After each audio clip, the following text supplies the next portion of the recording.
Those 12 years gave you something tremendous perspective for when you're out on your own. Absolutely. I got a 12-year cheat sheet of how to run a company and how to not run a company. I got the inside look of bad company culture. I got the inside look of mistakes.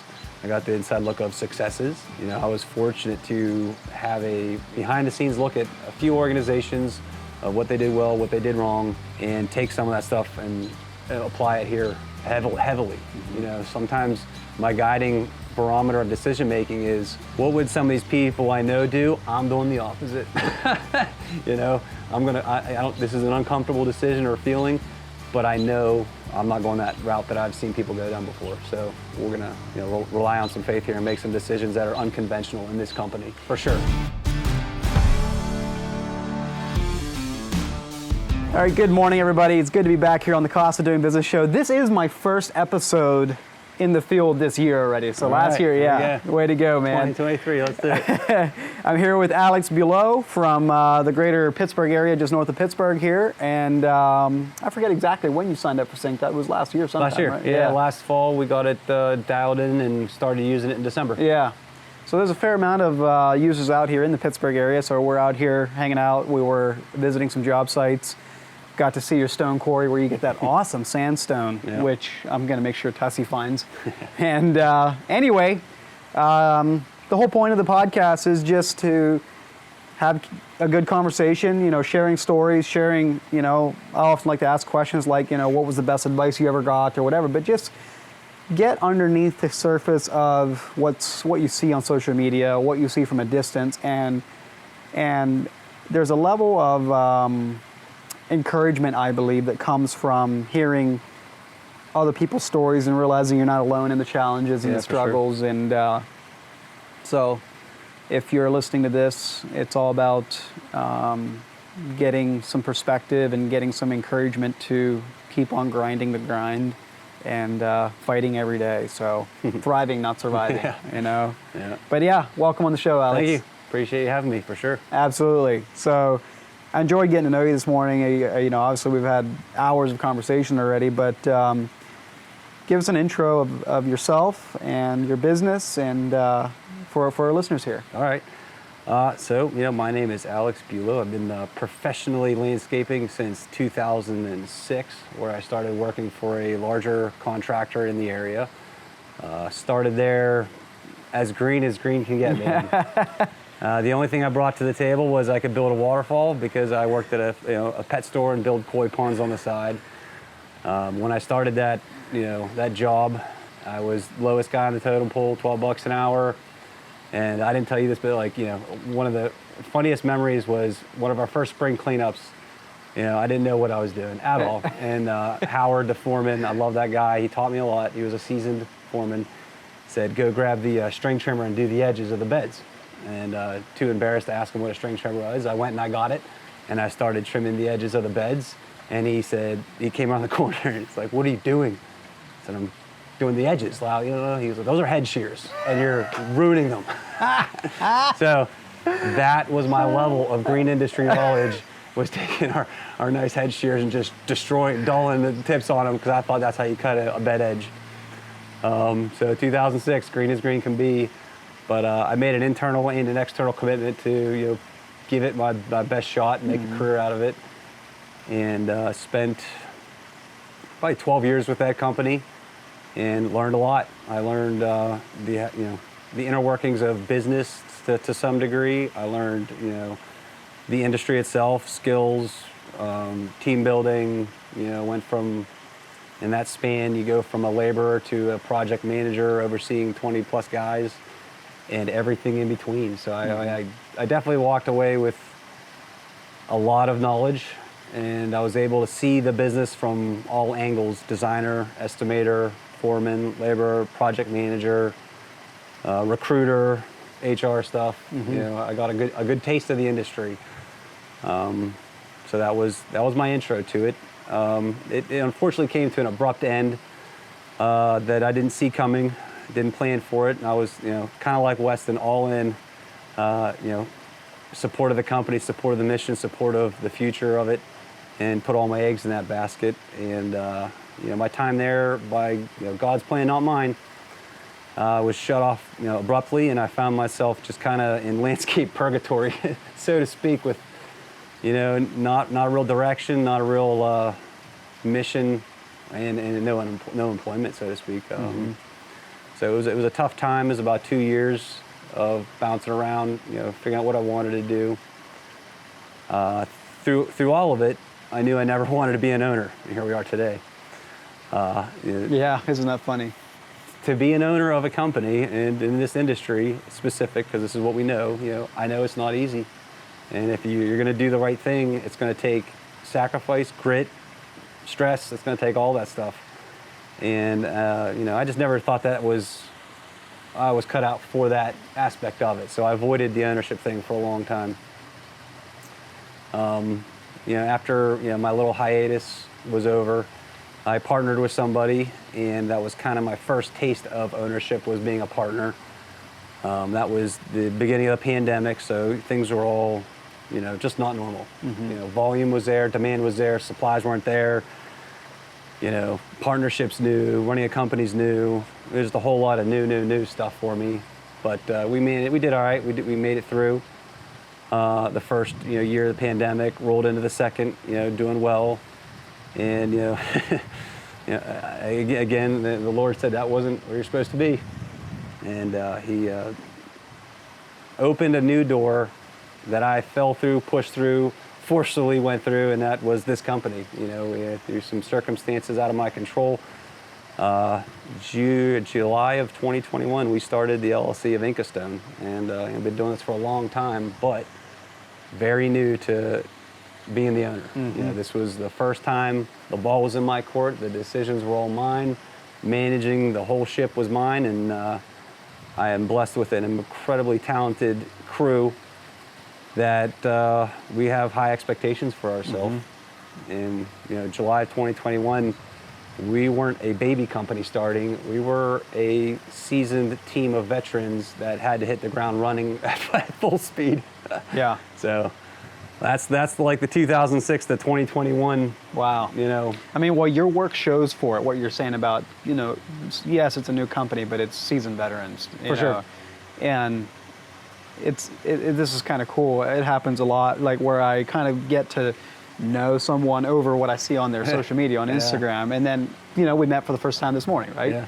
So, but just what I was going to say is your reputation precedes you. Just from looking at your Instagram, I mean, your work it's true craftsmanship. Thank you. Yeah, it's really, really nice work. If you're not following Inca.stone, right? Inca_stone. On Instagram, you should, because just your abilities with the natural stone and all of that, and we just saw it on your job site this morning. Yeah. Awesome stuff. I love natural stone. Yeah. But what about? I want to ask. Like you said, I avoided ownership for X years. What were you going out of your way to avoid? So I'm a family man, and when you build a company, from my perspective, I watched people build companies. I was all in this industry, so I would meet people at trade shows, other owners, and just network with people, and I thoroughly enjoyed it. And a common denominator was a level of stress. People sacrifice to build their companies, and they end up treating the company like it's a child, and they protect it like it's a child. And when stuff doesn't go right, a person of good character will carry that mantle, but it's heavy. It can crush some people and change some people, and I never really wanted to bring that burden home, so to speak. I could care less if you call me owner. I could care less if we make a lot of money personally. At the end of the day, I didn't want that juggernaut controlling my life, and that's what it can do. Like, it can totally do that to people. And I just saw enough good people, stressed out, and it changed them. People I thought I knew, the weight of ownership changed their character, and that was like, I don't want any parts of that. So I don't know why entrepreneurs they set out to be owners. Some people just want to be called owner. Yeah. They don't last long. Some people don't want a boss. If you're in it for the ego, you're not going to last long. Yeah. You might last, but you're not building anything. You're not building anything sustainable. No. So there were many reasons that I didn't want it. And it was only because I don't even like sitting in front of this camera, being an owner. So I like to be behind the scenes. We'll call it Master Natural Stone Craftsman. Yeah, whatever. I don't even like the title. Don't give me a title. Just guy who does work. Well, you know I think a huge majority of this industry kind of feels the same way. I mean, it's just like, we just love what we do. Yeah. We don't want to be dominated by Yeah. this thing, Yeah. this business. Yeah. But you know what happens, and I'm kind of veering off into left field here. I don't know if this is along the lines of what you're thinking. What happens is you start this thing without ever intending letting it run you and your life. But the realities of I got bills to pay, I got payroll to make, I got jobs to close, I got production problems to solve. For sure. Cash flow issues. Like you get into a position where your hand is forced and you don't have a choice. Oh yeah. And and it'll become something. It has the potential. I should put it that way. It can become something that you never intended it to be. Absolutely. And one of the biggest things this is why I'm passionate about what we do with helping contractors get their numbers straightened out, is because one of the biggest things that is a driver of that forcing your hand, so to speak, is cash flow. Oh yeah. It's like you can have I've seen that. Yep. You can have all the ideals in the world, but at the end of the day, if you got payroll to make next week, you will move mountains to make that happen.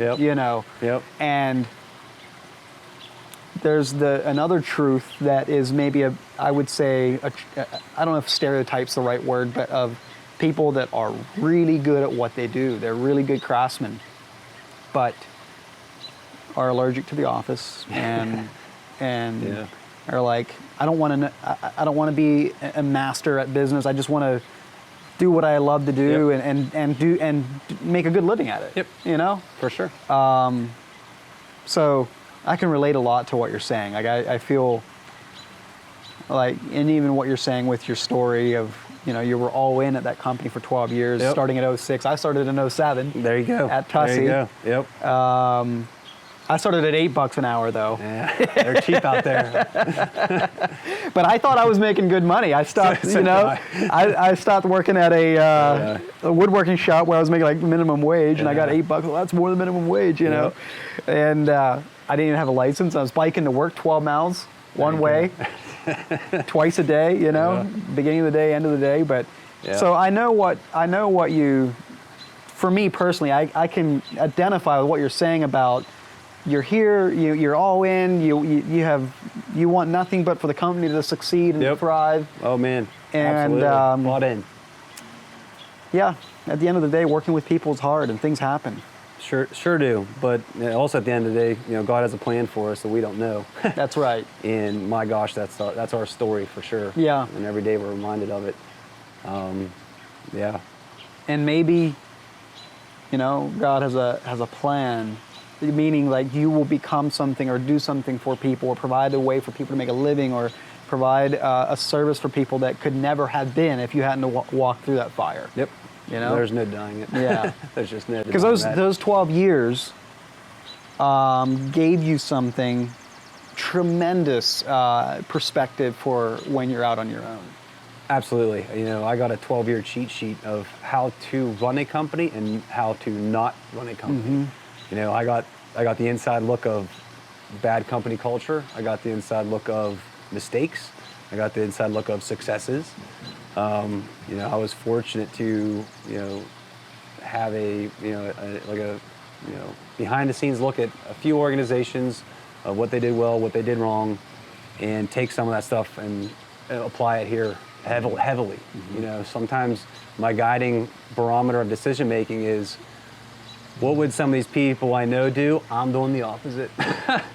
This is an uncomfortable decision or feeling, but I know I'm not going that route that I've seen people go down before. So we're gonna, rely on some faith here and make some decisions that are unconventional in this company, for sure.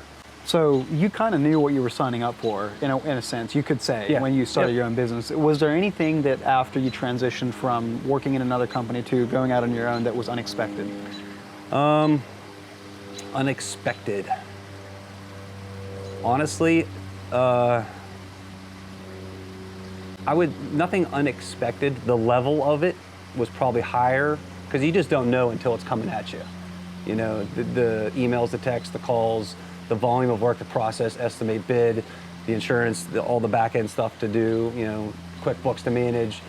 You know about that stuff. Everybody knows if you're in business about it, but when it's at your doorstep, it's on you. Nobody's gonna figure it out but you. You can't drop that ball. Yeah. Like that ball, you can't drop it. Mm-hmm. So carry it now, hard, run. I knew what I was signing up for. I knew the weight, but you don't know it till you carry it, so to speak. Yeah. But to preface all that and to make sure you're being fully transparent, I don't carry nearly as much as someone in my position would without the people I have around me. So when we started Ink of Stone, it was not for Alex Bulow. It was for the guys who have kind of been by my side and wanted part of this, for a while. We started this LLC, for 3 individuals, myself and 2 others, and my gosh, I don't know how other people do it without people like that, to be honest with you.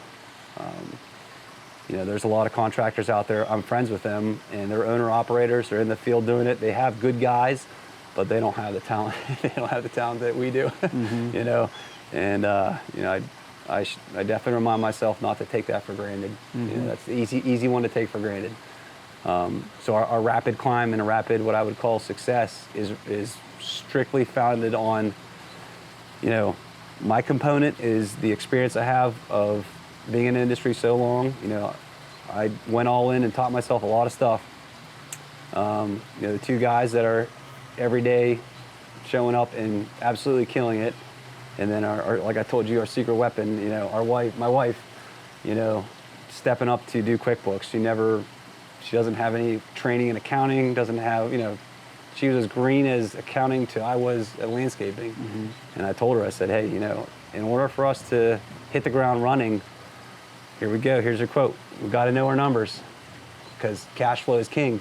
If you don't know where you're at and you're running full speed, you will trip and fall so hard that it'll be over. It's not about who's working the hardest. Oh, heck no. Heck no. So even a poor plan violently executed is better than no plan. Yeah. So one of our right out of the gate, I told my wife, I need to know at every minute of the day almost, annoyingly, where we're at with cash flow. Like how much, where are our deposits, what do we have, our profits, what are our payables, receivables. We got to know that stuff because we have to make big decisions really fast for a year or 2 years, to reboot and rebuild. So that was a huge component to our success, was being able to purchase equipment knowing we could afford it. Pre-SynkedUP days, my experience with other companies, I understood cash flow. I understood what it can, when you mess that up, like there's massive fallout. It's catastrophic. It's got a ripple effect way longer than people know. When you don't know your numbers and you're robbing Peter to pay Paul, or you're dragging out your tab at your vendor, like your vendor knows that. One thing that we do is we pay our bills. Like that was like one thing that I would never be a part of again, would be going to a vendor and having to take a check. Yes. So yeah, that's actually a good point. Like if you have this symptom ever of being in a position where you could not pay off all your vendors at any given time, that's a sign. Yeah. That's a sign of it could be like maybe you're not requiring a large enough of a down payment to cover the cost of materials. That's one of the rules I always had. Yeah. Like the down payment's got to be big enough to cover the cost of materials. That way, regardless of what happens, it's not a cash problem for you. Or it could be that you're just not charging enough. That's probably the bigger one. But that's definitely a sign that you might want to do an autopsy on how you're running your finances. For sure. And part of a toxic culture is the team. If they're going to vendors that you're getting shut off and they're wondering if the cash flow is right, the financial stability of the company is huge. So one of our like I said, our core things was we're going to pay our bills when they come in or prepay them. You know, I'll call our trucking guy, Scott, like, hey man, send me that invoice. I'm paying you now. Let's go. Like, I'm not letting it get out to 30 days or anything. Like, I want to be current on everything, and at whatever cost that is to me personally, like, we're doing it. That will create a reputation for your company and yourself. Like, vendors will bend over backwards for those kinds of customers. And they do. Yeah. You know, we're super blessed. Our network of vendors, you know, we buy from probably like 3 or 4 different hardscape/stone suppliers. We have a couple of different trucking companies, primarily just one. And, you know, on a Saturday afternoon or Friday night, you know, they will come through when, you know, most people won't, because, you know, awesome relationships. You know, we build on. Relationships matter. Yeah. Oh yeah. Yeah. And they boil down to some of the nuts and the bolts of how you conduct yourself. You know? For sure. Yeah. For sure. So, at what point did the thought go through your mind the first time, like, ooh, I should get a software for making sure that I'm on top of things? Yeah. So, like, we started July 2021. We going back to the relationship thing. We jump started this company, and I'd say jump started.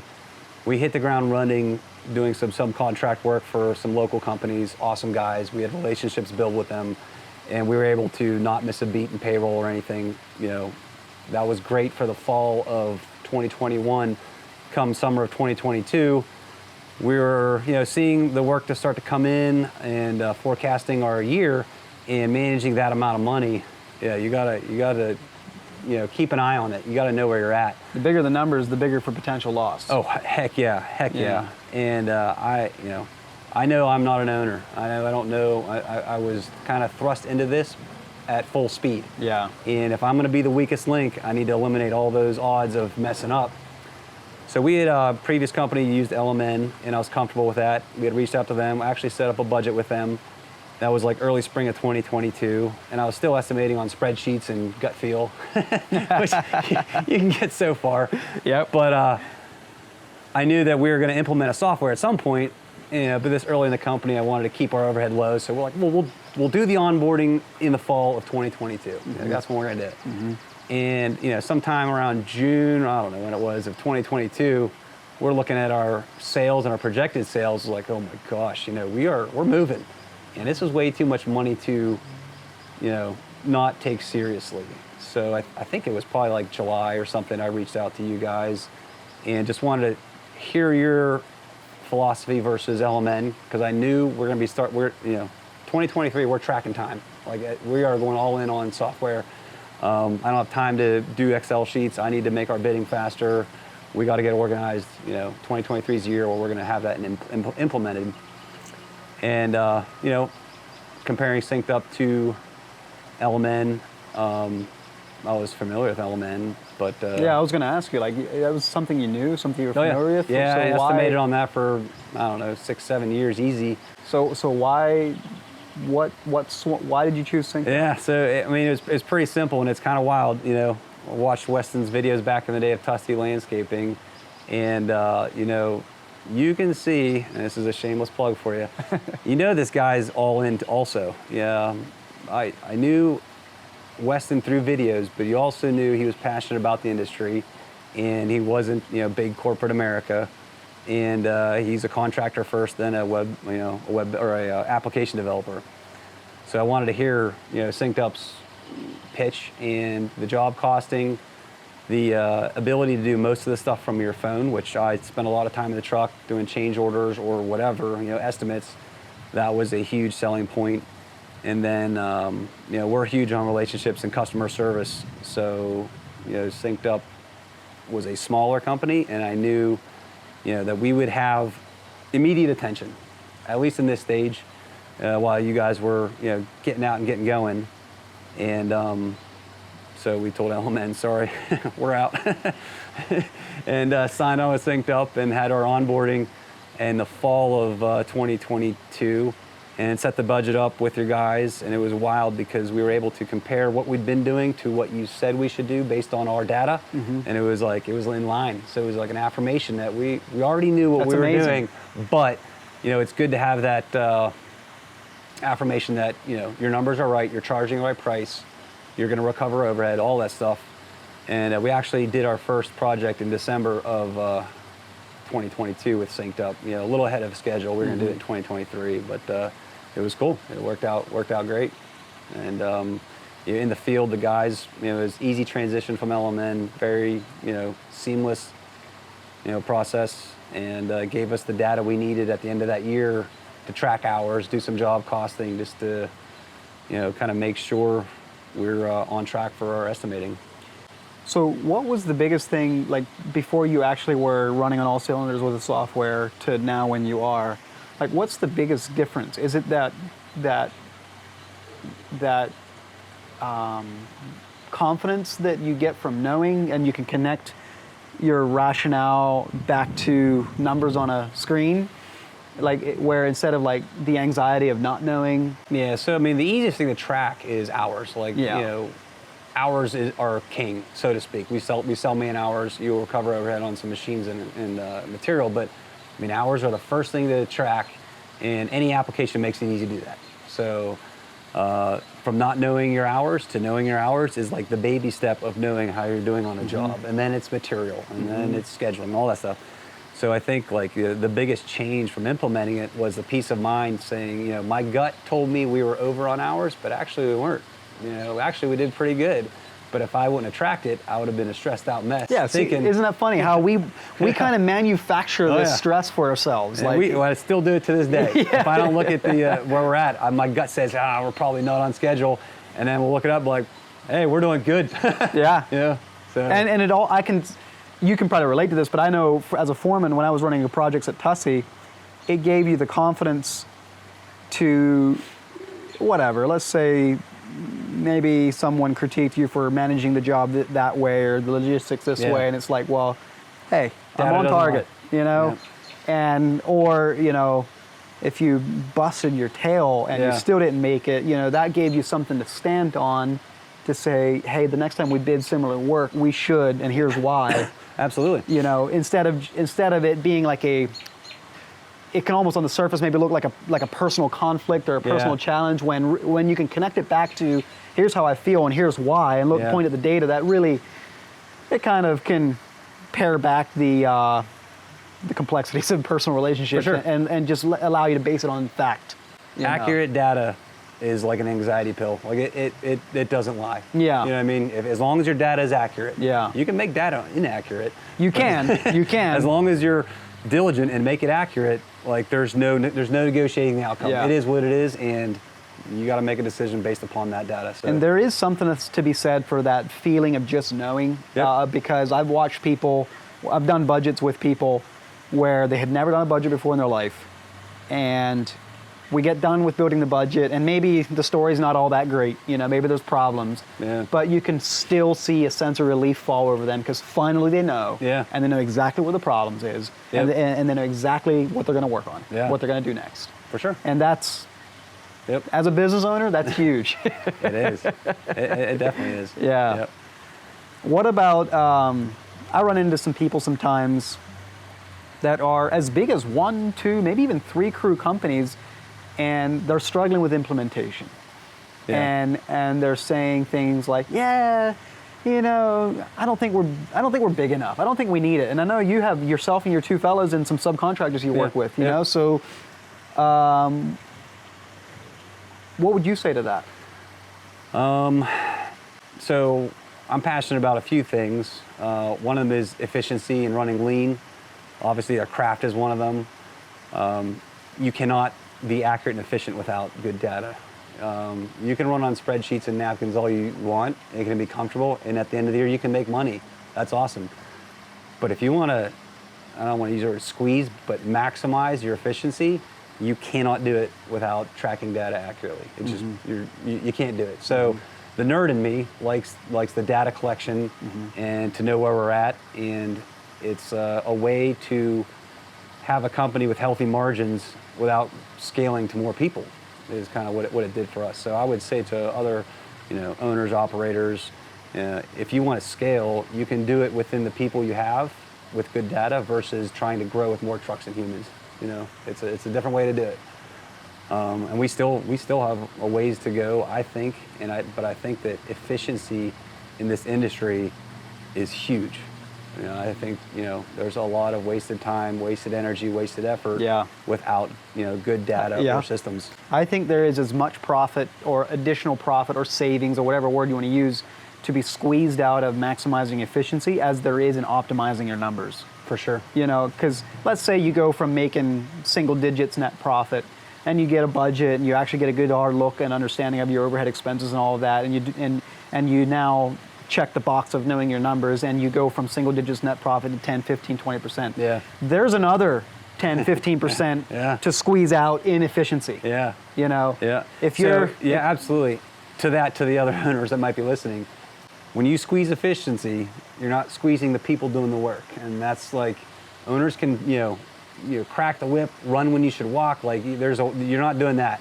You're removing obstacles. You're creating better systems is efficiency. When you squeeze, you're not taking people and telling them you got to work longer, work harder, work faster. That's like, you're an idiot if you're doing that.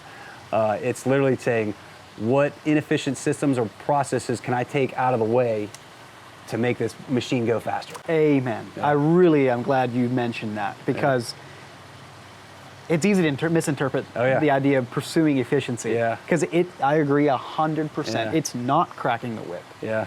And it is found in honing and optimizing your processes, the way you kick off a new job, the way you wrap up a job, the way you end a day, the way you begin a day. Like I like back at when Tussie was probably a 2 million-ish, maybe 3 million by that time company, we did a thing where we stopped, we had too much things going on where we were, the crew was on site kicking the job off, and then the supply yard would have a scheduling snafu, and it might throw off the delivery by 2 hours or a day or 2 days, right? And I mean, that killed efficiency out in the field. So what we did to eliminate it was we started having, we were at that point, we were big enough to get our own dump truck and big, flat deck. And so we started having them deliver all the materials, shrink wrap, job name on it, down to our shop. The moment the job was sold. Not when the job was going to be on the schedule. The moment it was sold, put the order in, bring everything down to the shop, and then, again, we were at a scale where we had the truck and equipment to do it, but then we could start that job anytime we wanted. So if last minute something happened to where, we can't start that job for 2 weeks, well, here was one that we weren't planning on doing for 3 weeks, but everything's here, let's go.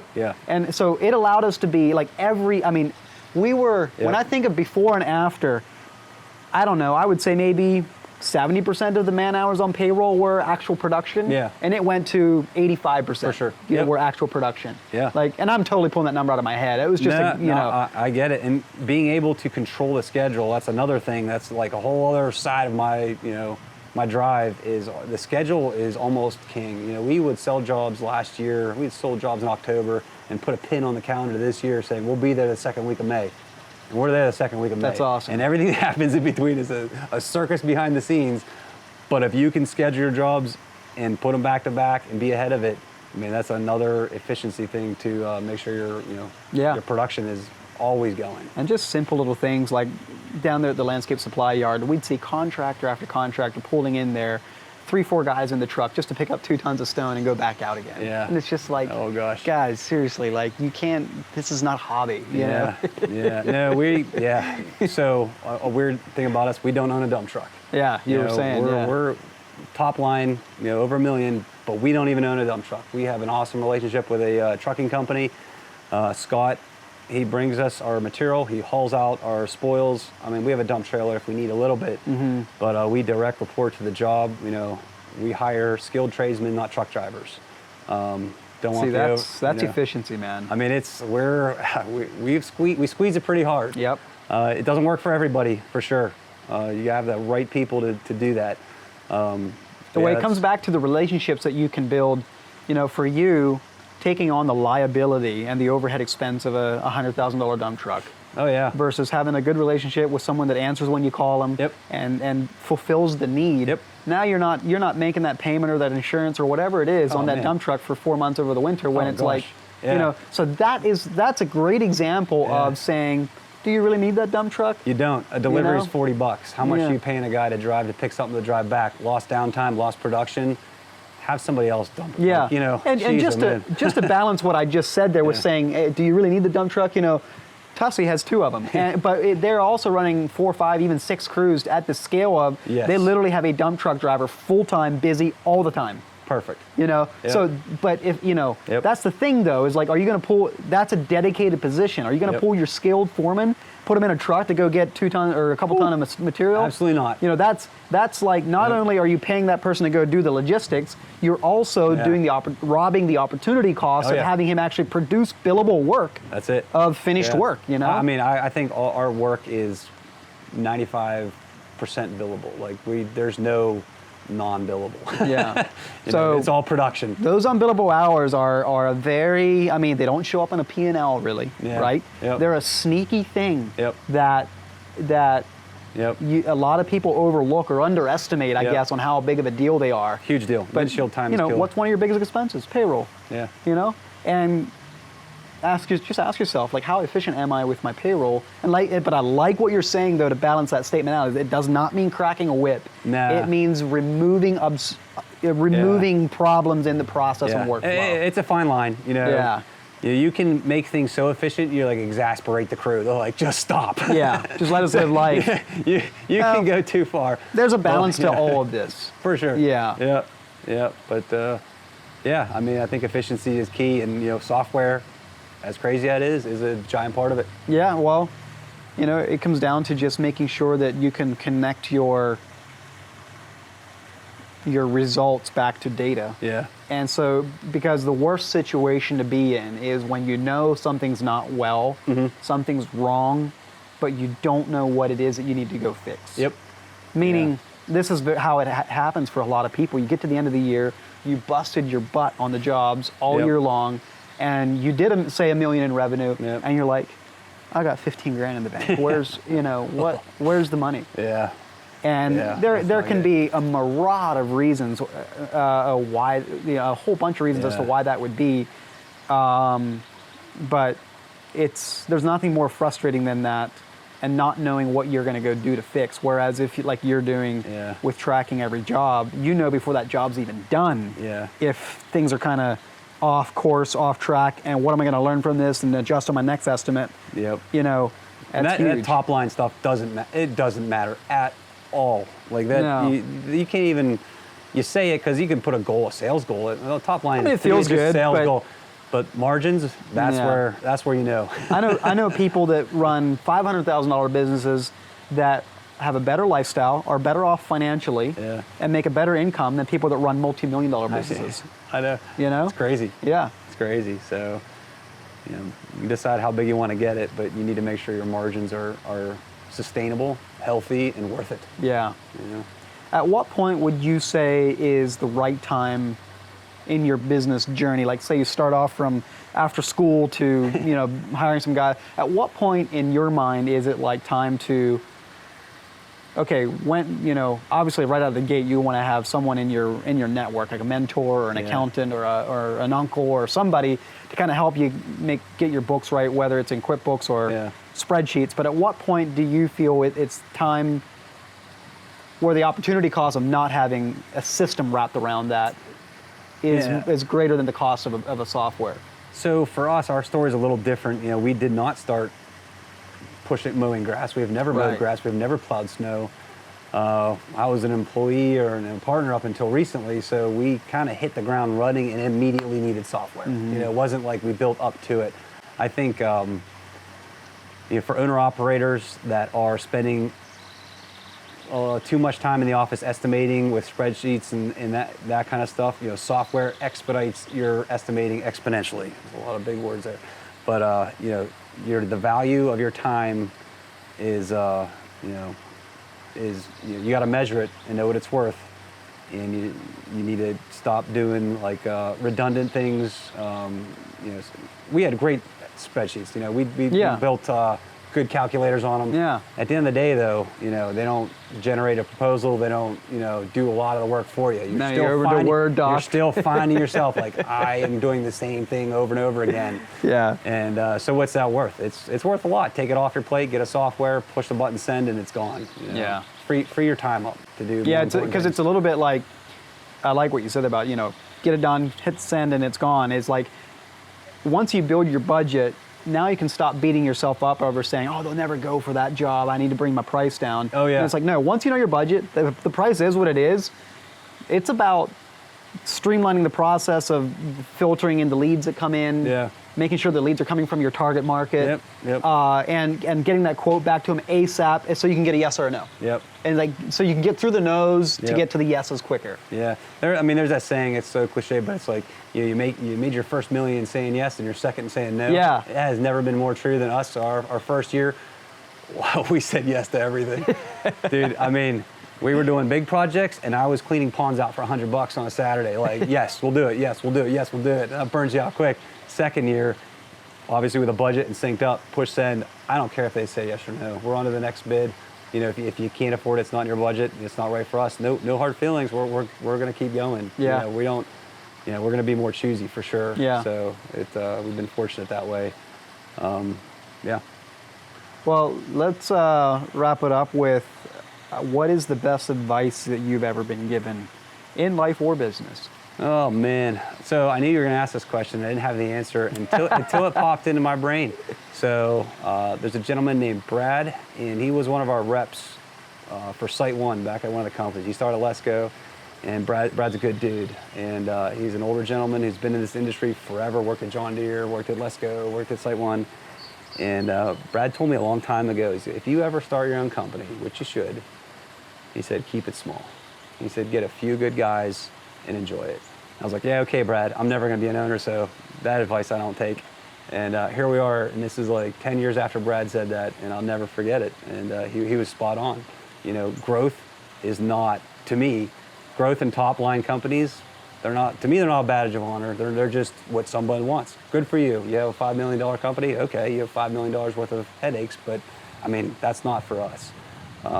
We are going to take Brad's advice, keep it small-ish, keep it super efficient, and build cool stuff and enjoy it. And what do you think it is? Like, why do you think Brad said that? Brad's a wise man. You know, Brad being in the industry saw all the contractors try to go big, try to be... Chasing the top line. Chasing top line, probably. I don't know. I needed that planted in my brain a long time ago. And I mean, he was totally right. You know, it's not a top line thing, it's an efficiency and margin thing, and you got to enjoy it. Mm-hmm. So his advice in business couldn't be truer for us. Yeah. It comes back to what you want out of life. Like, Yeah. if you want what I call lifestyle business, you know, you can make a really good life income off of like you're doing right now, $1 million couple guy, three-man business. That $1 million for 3 men is really, really good. That's, you know, that's pretty impressive. Usually if someone tells me, like, there's sometimes people that tell me, oh yeah, we got 30 guys and we do $2 million. I'm like, ouch, there's no way you're making a nickel. They're cutting grass. Yeah, you know, but like for the design build space, if you're doing 200 grand an employee and above, you're probably okay. I mean, so yeah, technically last year, and I don't care about the numbers, but we did our first year over $1 million, but like, I didn't tell you this, like 350K was subcontract work where there was no materials involved. So our top line didn't reflect all that material. Oh, really? Yeah. So this year we'll go past it because we're dialing down the subcontracting thing, but but like I said, it doesn't matter. Yeah. You know, margins and, you know, was your product good? Like, it's important for me to build what I think is cool stuff. And, you know, we have on our website, you know, someone, I think our website developer came up with it, but we're founded through loyalty and built for legacy. You know, that's a pretty cool, you know, mission statement type thing is, you know, our group of guys are sticking around for a long time, and we're building spaces and building this company that are going to be for a while. Mm-hmm. You know, it's going to be a bulletproof company, recession-proof, shenanigans-proof, you know, all that stuff. You know, Inca Stone is built on a foundation of rock for sure. So, Yeah, it's cool. Well, Alex, thanks for entertaining me this morning. We had fun. Yeah, we had a good time, man. I got to know you a lot better, and that's, like I was telling you in the truck, these are some of the most fun days of it's like therapy. Yeah. You know, coming out, seeing job sites again, and building those relationships, getting to know people. And to me, it's kind of a study. Like I ask these questions from a place of genuine interest. Like I want to know, like, you know, why do you think, you know, staying small is you know, and it's chasing margin versus top line, you know, different things like that. Yep.